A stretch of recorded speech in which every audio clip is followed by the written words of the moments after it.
Your biggest mistake is that you think you have enough time. आपकी सबसे बड़ी गलती ये होती है जब आप सोचते हैं कि हमारे पास अभी टाइम है। यही चीज़ आपको फेलियर की तरफ लेकर जाती है। अगर आप आज का काम आज ही करके सोएं तो आपको यकीनन डेफिनेटली 100% तो नहीं, या फिर आपको बेहतर जो रिज़ल्ट मिलेंगे, क्योंकि 100% आपकी जो एफ़र्ट पे भी ये डिपेंड करता है। अस्सलाम वालेकुम guys, I am Liha Barkat and I am the student of pharm D Lahore college for women university. Welcome to my YouTube channel at machine pharmacy. I hope कि आप सब लोग ठीक होंगे। जैसा कि आपको पता है, आज की मेरी वीडियो जो है ये डायूरेटिक्स के बारे में है। तो आज की अपनी वीडियो में मैं इंट्रोडक्शन जो है वो दूंगी, एक ब्रीफ इंट्रोडक्शन, डिटेल इंट्रोडक्शन होगा हमारा। इसमें डायूरेटिक्स हमारे पास है क्या, और इसकी हम लोग जो डिफरेंट क्लासिफिकेशन जो है या ड्रग्स जो है ना, इसकी हम लोग टाइप्स जो है वो देखेंगे, या सब डिवीजन इसके जो देखेंगे। चलिए हम लोग अपनी वीडियो स्टार्ट करते हैं। जैसे कि मैंने आपको जो पहली अपनी पिछली वाली वीडियोस में आपको पता है कि मैंने अपना यूरिनरी सिस्टम जो कंप्लीट करवा चुकी हूँ। तो आज की वीडियो में जो है वो हम लोग बेसिकली यूरिनरी सिस्टम के जो है वो ड्रग्स के बारे में पढ़ेंगे, ठीक है। तो हम लोग जो है पहले हमारे पास जो ड्रग्स आ जाती हैं that are diuretics, basic drugs जो आ जाती हैं इसमें यूरिनरी सिस्टम में। इस वर्ड का जो है वो मतलब समझते हैं पहले, फिर हम लोग जो है इसके मैकेनिज्म ऑफ एक्शन या फिर क्लासिफिकेशन की तरफ जाते हैं। तो पहले इसको जो है वो स्टडी करने से पहले मैं अगर रेफरेंस की बात करूँ इसका कि मैंने कौन सी बुक से ली हैं, अपनी ये स्लाइड्स कहाँ से बनाई हैं, तो ये मैंने बुक्स जो है वो ली हैं basic and clinical pharmacology, बैटरम ji Katzung और साथ लिपन कॉटन। तो ये जो है इन बुक्स से जो मैंने स्लाइड जो प्रिपेयर की हैं। First of all we have to study diuretics. भी डायूरेटिक्स जो है ना, ऐसे जो सब्सटेंस हैं या कह लीजिए ऐसे एजेंट्स होते हैं जो कि आपकी बॉडी में जो यूरिन की प्रोडक्शन हो रही है, या यूरिन की जो अमाउंट है या उसका लेवल है या उसका एलिमिनेशन कह लीजिए या उसकी एक्सक्रीशन कह लीजिए, उनको जो है ये बढ़ा देती हैं। ऐसे एजेंट्स जो कि आपकी बॉडी में यूरिन के एलिमिनेशन को, यूरिन का एलिमिनेशन तब भी बढ़ेगा जब पहले जो यूरिन का जो है वो लार्ज प्रोडक्शन होगा। तो पहले जो लार्ज प्रोडक्शन जो करवाती हैं, फिर उसका जो बाद ज़ाहिर सी बात है यूरिन फिर जो लार्ज वॉल्यूम में ही बॉडी से एलिमिनेट होगा। वाटर जो है वो उसमें जो बेसिक कंपोनेंट होता है, जो कि वाटर जो है ना इंक्रीज़ हो जाता है वॉल्यूम, उसके यूरिन के वॉल्यूम में। उसके साथ साथ जो कुछ इलेक्ट्रोलाइट्स जैसे लाइक सोडियम हो गया, क्लोराइड्स हो गए, और जो वो बाइकार्बोनेट्स हो गए, पोटाशियम हो गए, ये जो है वो इलेक्ट्रोलाइट्स भी, इनकी भी जो कंसनट्रेशन जो होती है इनमें यूरिन में बढ़ जाती है। बेसिकली यूरिन की कंपोजिशन, जैसे कि मैंने अपनी पिछली वीडियोज़ में बताया, बेसिक कंपोजिशन यही होती है। उसमें वाटर होगा ज़्यादा उसमें, और कुछ जो वेस्ट प्रोडक्ट्स आ जाती हैं जिसमें यूरिया होगा, यूरिक एसिड होगा, कुछ इलेक्ट्रोलाइट्स जो वो आ जाते हैं जिसमें सोडियम होगा, कुछ का बाइकार्बोनेट्स आ जाते हैं। लेकिन अगर इन इलेक्ट्रोलाइट्स और वाटर की जो है ना कंसनट्रेशन वो बढ़ जाए तो वो हमारे पास जो कह लीजिए एक large volume of urine produce होता है, और जो सब्सटेंसेस इस प्रोसेस को करवाते हैं उनको डायूरेटिक्स कहा जाता है। अब इसका मैकेनिज़्म हम लोग देखते हैं कि मैकेनिज़्म इसका जो क्या होता है। इस मैकेनिज़्म को समझने की पहले ना हम लोग अपने इसको जो है ना मैं रीड कर रही हूँ, act by blocking receptors for absorption in different parts of nephron. अब इस लाइन का मतलब समझने के लिए आपके पास जो वर्ड आ रहे हैं वो रिसेप्टर्स हैं। आप पहले इनकी वर्ड जो है वो सारे उनका मतलब समझ लीजिए, आपको इसका जो काम बुक समझ आएगा। रिसेप्टर हमारे पास जो क्या होते हैं, रिसेप्टर जो है हमारे पास कह लीजिए ऐसे जो है वो सब्सटेंसेस होती हैं जो कि सेल के अंदर या सेल के सरफेस के ऊपर पाए जाते हैं, मेड अप फ्रॉम प्रोटीन और ग्लाइकोप्रोटीन्स। और इनका जो फंक्शन क्या होता है जी, कि जो इनके हमारा जो ड्रग होती है या फिर कह लीजिए कोई फिजियोलॉजिकल सिग्नल या फिर कोई लाइगेंट या कोई मैसेंजर जो कि सेल के पास आना चाह रहा है, जिसने सेल के अंदर कोई अपनी एक्टिविटी परफॉर्म करनी है, वो सबसे पहले जो है ना रिसेप्टर के साथ जाके बाइंड होता है, ठीक है। फॉर एग्जांपल ड्रग ने ही जो है वो कोई अपना एक्शन परफॉर्म करना है किसी स्पेसिफिक सेल के ऊपर, तो सेल के पहले जो रिसेप्टर्स होते हैं may be either on the sides और विद इन द सेल, यानी सेल के सरफेस के ऊपर या फिर जो विद इन द सेल जो पाए जाते हैं ये रिसेप्टर, उनके साथ आकर पहले ड्रग जो बाइंड होती हैं, फिर जो है वो रिसेप्टर ड्रग कॉम्प्लेक्स बनता है। अब ये ड्रग रिसेप्टर कॉम्प्लेक्स जो होता है ना, फिर इसके बाद जो नेक्स्ट ड्रग जो होती है अपना वो थेरेप्टिक इफ़ेक्ट, या फिर उसने जो भी अपनी जो है ना इफ़ेक्ट अगर वो दे रही है, वो अपना फंक्शन जो है ये मैकेनिज़्म जो इसके रिसेप्टर के साथ बाइंड होने के बाद जो है वो स्टार्ट करती है। तो इन जो जितनी भी ड्रग्स होती है उनकी जो एक्टिविटी के लिए, मैकेनिज़्म के लिए रिसेप्टर जो है वो लाजमी होते हैं। तो ये हो गया हमारे पास रिसेप्टर्स। अब यहाँ पर रिसेप्टर्स फॉर एब्जॉर्प्शन की बात हो रही है। तो जैसे मैंने अपनी पिछली वीडियोस में बताया कि हमारे पास जो किडनी है उसमें बेसिक उसका structure functional unit that is nephron हर एक किडनी में तकरीबन 1 मिलियन से ज़्यादा पाया जाता है। अब इसका नेफ्रॉन को जो हम लोगों ने डिटेल में स्टडी किया था तो उसके हम लोगों ने पार्ट्स देखे, तो उन्हीं पार्ट की बुनियाद पे हम लोगों ने जो है ना फिर नेक्स्ट उसके basic function that is urine production उसको हम लोगों ने 3 स्टेप्स में देखा था। First of all glomerulus filtration देखिए, फिर रीअब्जॉर्प्शन कह लीजिए रेट लिमिटिंग स्टेप होता है, फिर लास्ट में हम लोगों ने ट्यूबुलर सेक्रेशन जो थी वो भी देखी थी। अब देखिए रीअब्जॉर्प्शन जो होती है वो हमारे पास जितनी भी कोई चीज़ ग्लोमेरुलस से फिल्ट्रेट होकर आ रही है वो मैन कैप्सूल में ये हमारे पास कह लीजिए कि ब्लड का एक लार्ज वॉल्यूम होता है, तो उसमें जो हमारे पास ब्लड के जो मेजर न्यूट्रिएंट्स होते हैं except proteins and blood cells वो सारा फिल्ट्रेट होकर जब वो मैंने कैप्सूल में आ जाता है। उसके बाद जो इस वजह से जो है ना कह लीजिए कि नेफ्रॉन के डिफरेंट पार्ट पर उसकी जो रीअब्जॉर्प्शन करवानी लाजमी होती है। तो रीअब्जॉर्प्शन जो होती है कह लीजिए कि डिफरेंट पार्ट पे हो रही है, जिसको हम लोगों ने लास्ट में भी देखा था। या थोड़ा सा इंट्रोडक्शन बता रही हूँ इसी लाइन को समझाने के लिए।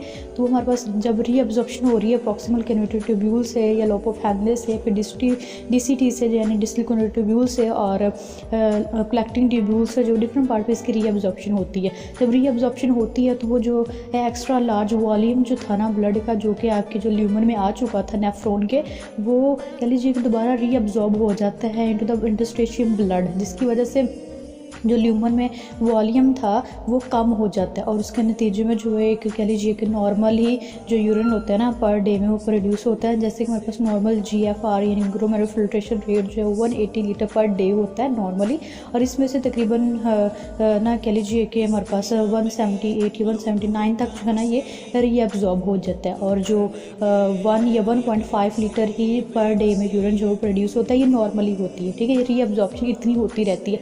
लेकिन अगर हम जो है वो कह लीजिए कि लार्ज यूरिन जो है वो प्रोड्यूस करवाना चाहते हैं, ठीक है, उसमें हम लोग क्या करेंगे, हम लोग रीअब्जॉर्प्शन को इनहिबिट करेंगे। ठीक है, यानी कि रीअब्जॉर्प्शन ना हो, इतना जो ब्लड जो कि फिल्ट्रेट होके आ रहा है, इतना मटेरियल जो ग्लोमेरुलस से फिल्ट्रेट होके हमारे ल्यूमन में आ रहा है वो सारा का सारा रीअब्जॉर्ब ना हो। इसी रीअब्जॉर्प्शन को जो इनहिबिट करने के लिए, इसको जो ब्लॉक करने के लिए, इसको कह लीजिए कि कम करने के लिए जो हम लोग ऐसे जो है वो जो सब्सटेंसेस यूज़ करते हैं देयर आर कॉल्ड डायूरेटिक्स। ठीक है, तो ये क्या करते हैं, जो कि रीअब्जॉर्प्शन के रिसेप्टर्स होते हैं ना उनके साथ बाइंड होकर उनको ब्लॉक कर देते हैं डिफरेंट पार्ट ऑफ नेफ्रॉन के ऊपर। जो हम लोग देखेंगे कि डिफरेंट पार्ट ऑफ नेफ्रॉन के ऊपर जो है ना ये डायूरेटिक्स बाइंड होते हैं, और इसी जो है डिफरेंट पार्ट्स की बुनियाद पर नेफ्रॉन के इनको जो है डिफरेंट क्लासेस में जो वो क्लासीफाई भी किया गया। तो ये इनका जो मैकेनिज़्म। उसके बाद जो अब हम लोग जो है क्यों, हमें क्या ज़रूरत पड़ी है कि हम लोग जो लार्ज यूरिन जो है वो प्रोड्यूस करवाएं। तो इसकी जो हमारे पास एक बेसिक और ऑथेंटिक रीज़न है। जो हम लोग क्लिनिकल यूजेज जो यहाँ पे उसकी फॉर्म में मैंने यहाँ पर जो लिखे हैं, अब ये क्लिनिकल यूजेज जो है ना ये कह लीजिए मेन क्लिनिकल यूजेज जो है ना डायूरेटिक्स का। अब डिफरेंट डायूरेटिक्स में जो टाइप्स आ जाती हैं, क्लासेस आ जाती हैं, तो मैंने हर एक के जो है ना यहाँ पर कह लीजिए कि वो पॉइंट्स नहीं लिखे, वो हम लोग आने वाली वीडियोज़ में देखेंगे। तो मेन एक डायूरेटिक्स का जो फंक्शन होता है मैंने वो सिर्फ जो है ना वो लिखा है कि हम लोग क्यों यूज़ करते हैं। फर्स्ट ऑफ ऑल हाइपरटेंशन हमारे पास आ जाती है।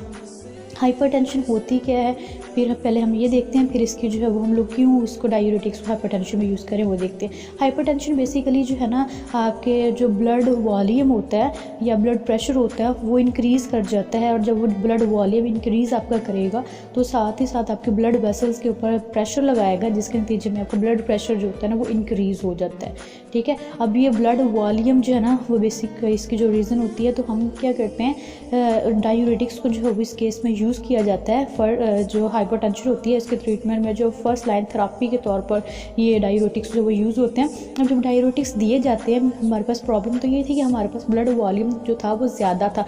अब जैसे ब्लड वॉल्यूम जो वो ज़्यादा जब ये फिल्ट्रेट होकर आता है ग्लोमेरुलस फिल्ट्रेट में, तो हम लोग रीअब्जॉर्प्शन को ही जो है वो इनहिबिट कर देते हैं। डायूरेटिक्स का काम यही है कि उसने रीअब्जॉर्ब नहीं होना दे, क्योंकि हमारे ब्लड में ऑलरेडी जो है ना कह लीजिए कि ब्लड ऑफ वॉल्यूम जो उसका ज़्यादा है, तो हम लोग अगर और रीअब्जॉर्प्शन उसकी करवाएंगे ना तो वो हमारे पास हाइपरटेंशन वही तो होती है। तो जब हम लोग क्या करते हैं उसके रीअब्जॉर्प्शन को इनहिबिट कर दिया जाता है ताकि आपके पास जो है ना वाटर और बाइकार्बोनेट्स आयन वगैरह जो है ना वो यूरिन में रिमूव हो जाए। जब वाटर जो है ना दोबारा से रीअब्जॉर्ब नहीं हो पाता तो वो जो है वो यूरिन के थ्रू जो रिमूव हो जाएगा और हमारी ब्लड में जो है ना या बॉडी में कह लीजिए कि वाटर का लेवल कम हो जाएगा, जिसकी वजह से ब्लड का वॉल्यूम जो है वो अपने नॉर्मल लेवल पे आ जाएगा।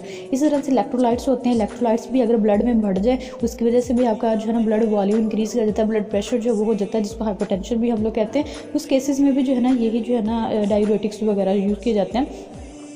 उसके बाद हमारे पास जो है वो कंजस्टिव हार्ट फेलियर हो जाता है। ये कंजस्टिव हार्ट फेलियर क्या हो जाता है कि हमारे पास जो लेफ़्ट वेंट्रिकल होती है ना वो प्रॉपरली तौर पर कह लीजिए कॉन्ट्रैक्ट नहीं हो रही, या आपके पास आर्ट्रियम जो होते हैं ना वो उसमें जो है ना ब्लड फिलिंग जो प्रॉपरली जो वो नहीं हो रही, ठीक है। अगर ब्लड प्रॉपरली जो उसमें फिलिंग हो रही है ना फिर जो है ना वो कॉन्ट्रैक्ट नहीं हो रही है, बेसिकली जो है ना सिस्टोलिक या फिर डायस्टोलिक जो डिसफंक्शनिंग आ जाती है उसको हम जब कंजस्टिव हार्ट फेलियर में जो देखते हैं। अब ये इसी प्रॉब्लम को भी जो है वो ठीक करने के लिए हार्ट से रिलेटेड इसमें भी हम लोग जो है ना डायूरेटिक्स से यूज़ करते हैं। और नेक्स्ट हमारे पास एदीमा आ जाता है। ये हमारे पास ऐसी एक प्रॉब्लम होती है जिसमें बॉडी के डिफरेंट पार्ट में जो है ना फ्लूइड एक्यूमुलेट हो जाता है। ये जो ज़्यादा के जो लेग्स में देखने के लिए आता है, लेग्स में जो क्या होता है कि ये जो ना फ्लूइड जो है ना लोअर लिम्स में एक्यूमुलेट होना शुरू हो जाता है, जिसकी वजह से जो लेग्स स्वेल कर जाती हैं।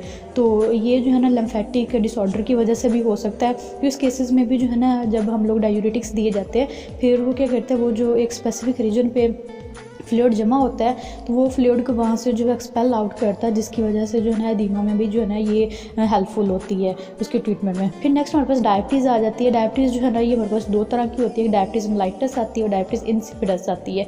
अब डायबिटीज़ मेलाइटस जो होती है ना ये हमारे पास ग्लूकोज के लेवल बढ़ जाता है जब तब होती है, और इसमें नेक्स्ट टाइप 1 और टाइप 2 आ जाती हैं।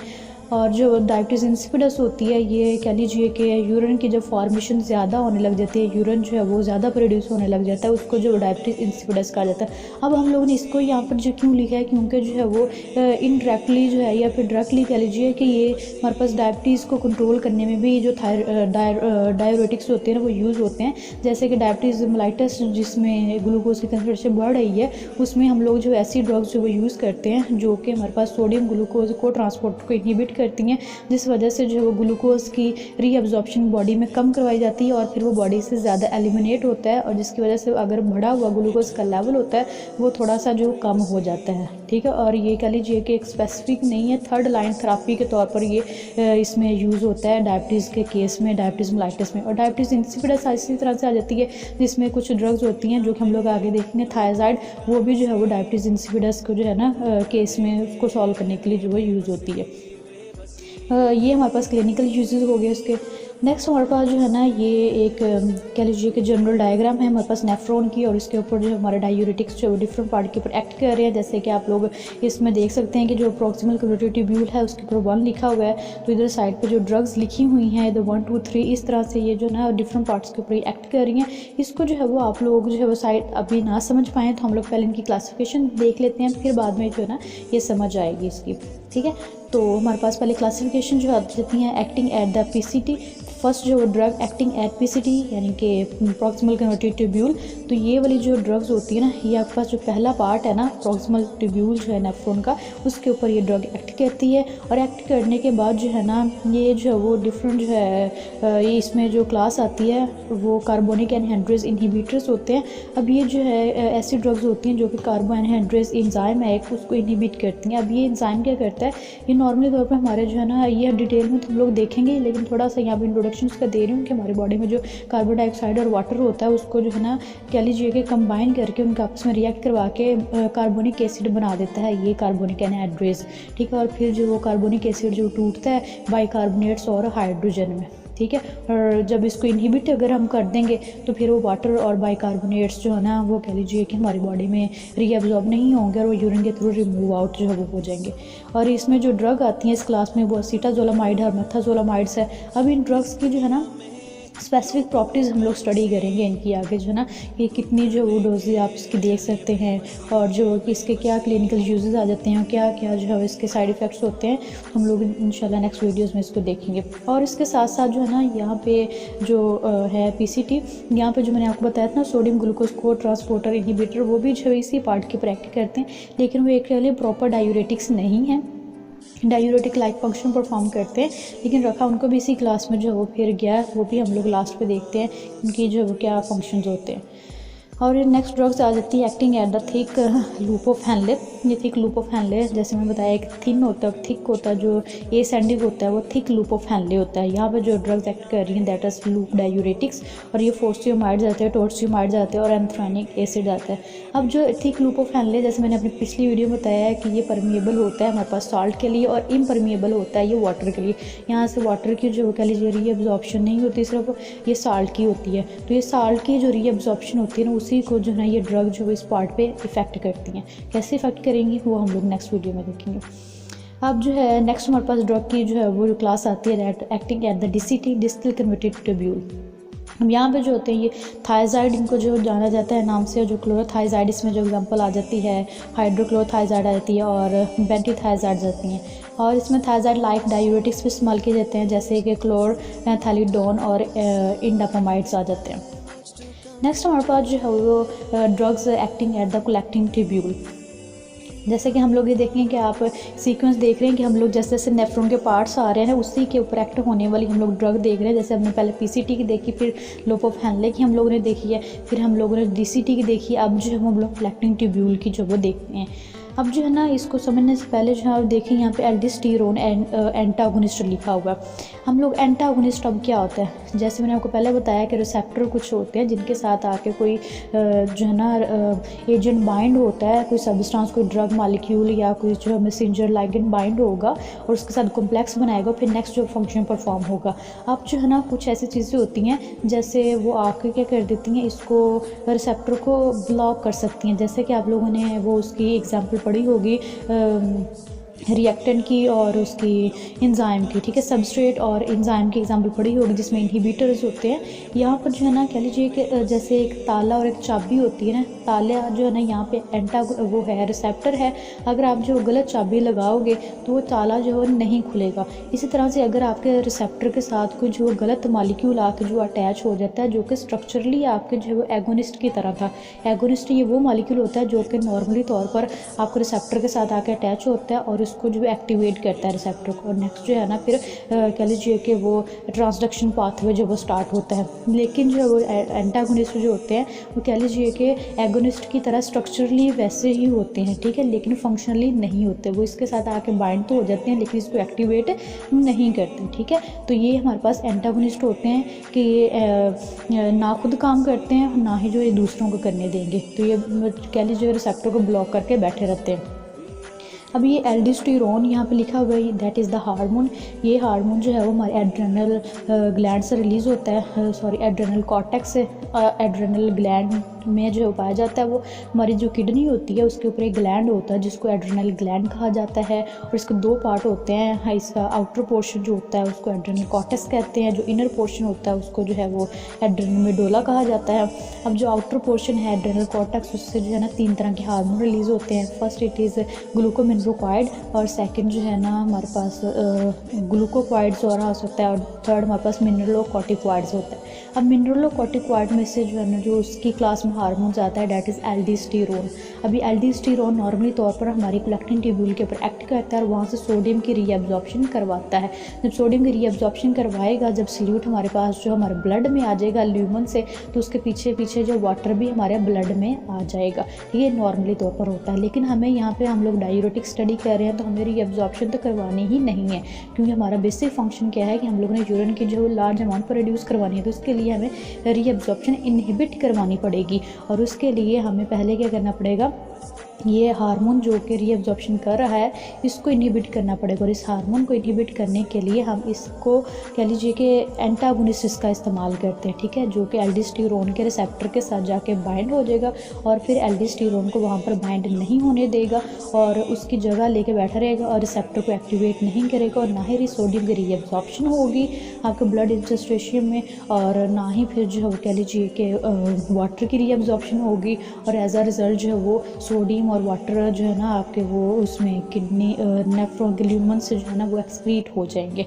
ठीक है, ये इसका बेसिक फंक्शन होता है जिसको हम लोग और डिटेल में हम लोग जो अगली आने वाली वीडियोस में देखेंगे। और इसमें जो एग्जांपल आती है दैट इज़ स्पाइरोनोलैक्टोन, एप्लिनेरॉन, फाइनेरेनॉन आ जाती है। ठीक है, डायरेक्ट एक्शन क्या रहता है कि ये जो रिसेप्टर के ऊपर एक्ट नहीं करेंगे, बेसिकली ये सोडियम चैनल के ऊपर ही जो डायरेक्ट एक्ट करेंगे और वहीं से सोडियम की रीअब्जॉर्प्शन को ये ब्लॉक कर देंगे।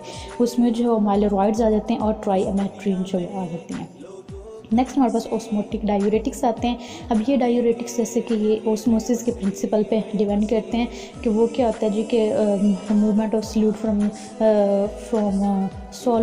Movement of solvent from lower concentration to the high concentration to the semi permeable membrane. Semi permeable membrane के ज़रिए जो है ना सॉल्वेंट का लोअर कंसंट्रेशन से हाई कंसंट्रेशन की तरफ मूव करना है, दैट इज़ ऑस्मोसिस।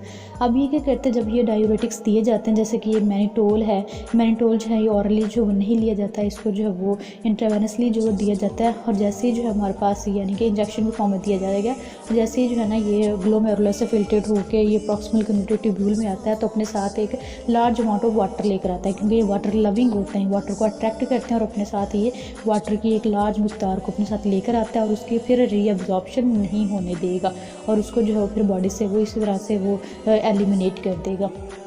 और इसमें एग्जांपल है जो आइसोसोर्बाइड्स आ जाते हैं और ग्लिसरॉल आ जाता है। नेक्स्ट हमारे पास सोडियम ग्लूकोज को ट्रांसपोर्टर इनहिबिटर्स आते हैं। जैसे मैंने इसके बारे में पहले बताया है कि these are not proper diuretics, ये प्रॉपर डायूरेटिक्स हमारे पास नहीं है। सोडियम ग्लूकोज को ट्रांसपोर्टर जो है ये डिस्कवर तो कह लीजिए कि काफ़ी देर से हुए हैं, लेकिन इनको इनहिबिट करने वाली ड्रग्स जो हैं वो रिसेंटली डिस्कवर हुई हैं, जिसमें जो है वो डेपाग्लिफ्लोजेन, कैनाग्लिफ्लोजेन, एम्पाग्लिफ्लोजेन एंड एप्राग्लिफ्लोजेन जो है वो आ जाती हैं।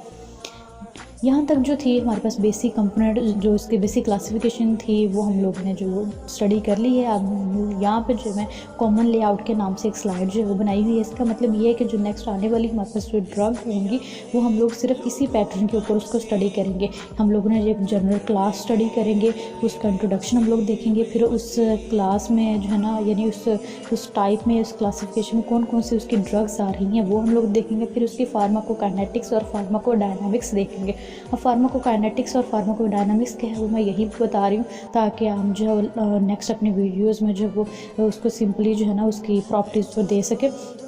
फार्माकोकाइनेटिक्स हमारे पास जो क्या होती है कि एक ड्रग किस तरह से हमारी बॉडी के अंदर एब्जॉर्ब हो रही है, कि ओरली हो रही है या इंट्रावेनसली हो रही है, या फिर जो उसके एब्जॉर्प्शन के बाद वो कैसे मेटाबोलाइज हो रही है, कि उसके एक्टिव मेटाबोलाइट्स कोई बन रहे हैं या फिर इनएक्टिव बन रहे हैं। एक्टिव मेटाबोलाइट्स ये होते हैं कि वो ड्रग जब मेटाबोलाइज हो जाए ठीक है लिवर में जाके, और उसके बाद जो उसके कंपोनेंट बनेंगे वो भी जो है वो कह लीजिए कि अपने जैसे पेरेंट ड्रग थी वो भी जो है वैसे ही एक्टिवेट हो। ये भी हो सकता है कि उससे लेस एक्टिवेट हो या फिर उससे जो है ज़्यादा एक्टिव हो। ठीक है, तो ये कैसे उसकी मेटाबॉलिज्म हो रही है वो इसमें देखते हैं। फिर कैसे जो है वो बॉडी से वो एक्सक्रीट होगी, कितनी एक्सक्रीट होगी वो, ठीक है, ये आ जाती है। उसके बाद हम लोग उस ड्रग की कितनी डोज इस्तेमाल कर सकते हैं एक दिन में, या उसकी डबल डोज हम कितनी ले सकते हैं।